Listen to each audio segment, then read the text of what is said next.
Националната гимназия за пластични изкуства и дизайн академик Дечко Узунов бе домакин на втората работна среща по проекта «Малцинствените езици в Европа», който се реализира в рамките на програма Коменски. Проектът е финансиран с подкрепата на Европейската комисия.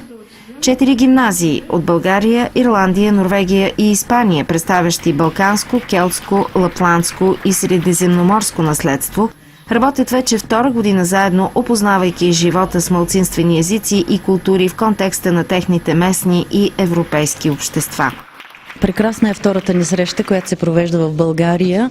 В петък посрещнахме групите на летище София и показахме нашата столица. След това в Търново те бяха очаровани от града и минахме през Етър, където разглеждаха всички български занаяти.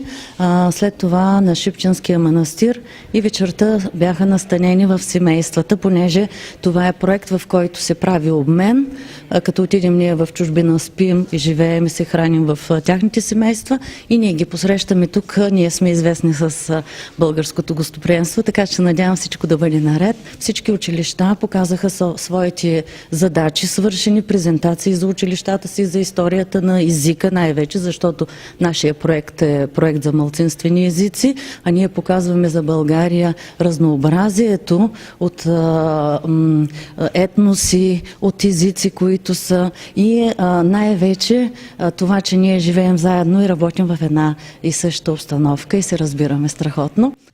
It's not easy to coordinate the project because we are dealing with a lot of factors. Първо беше трудно, понеже това е езиков проект. Езиците са трудни да се учат между различните страни и също така това не е една толкова харесвана тема от младите хора, но аз някакси се справих да ги накарам да вземат част в нашия проект. И беше много добре за нашите ученици да видят различните страни из Европа. I teach in several.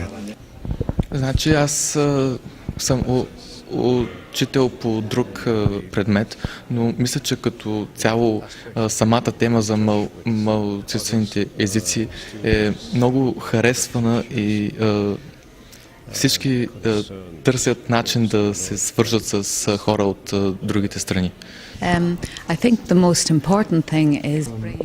Мисля, че едно от най-важните неща е да доведем учениците от една страна в друга. И най-вече защото ние сме от Ирландия и това е на ръба на Европа и не сме много близо с другите страни и това е перфектна възможност да се запознаем с други хора. Този проект ни помага повече да разберем тяхната култура и да ги приемем по-лесно в нашата общност. Ние, децата на Европа, от 4-те и краища, говорещи на различни езици, ще се срещнем и ще се научим да действаме заедно за нашето европейско бъдеще. Под този надслов премина и втората среща на работещите ученици по проекта. Well, it's been an amazing opportunity. What really struck me was how different each country was and how their minority languages were so different and how they dealt with their minority languages. It's been amazing. Това, което ми хареса е, че вашата страна е много по-различна от нашата и всички са много мили и като цяло това е наистина велико. Това, което съм научила е, че как вие пробвате да увеличите броя на хората, които да знаят вашия език и да стане по-известен в целия свят. Също както ние пробваме и с ирландският, който не е толкова известен, много малко хора го говорят. I found Bulgaria very beautiful and very interesting because it's very different from Spain. Намира България за много красиво и интересно място, защото е много по-различно от Испания. I'm learning a lot of English, but it's difficult to talk.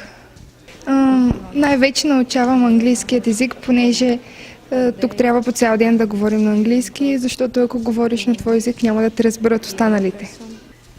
Learn more about the other, can get known with other. We get new friends from the whole world. Харесва ми да опознавам други малцинства, защото аз самата съм от малцинство и е интересно да се запознавам с нови хора и да създавам нови приятелства. I learned Научих едни от най-интересните, може би, неща за другите държави, техните дрехи, техния език най-вече. Опитът с други култури и държави е ключовият мотивиращ фактор, който насърчава учениците да поемат отговорност за своето развитие и уменията си. Този културен проект има за цел да представи на участниците в него мултикултуризма и мултилингвизма в европейския контекст, преминавайки географски, социално-политически, икономически и културни бариери. Идеята на проекта е да насърчи креативността на участниците посредством използването на онлайн инструменти като YouTube, Facebook, блогове и сайтове.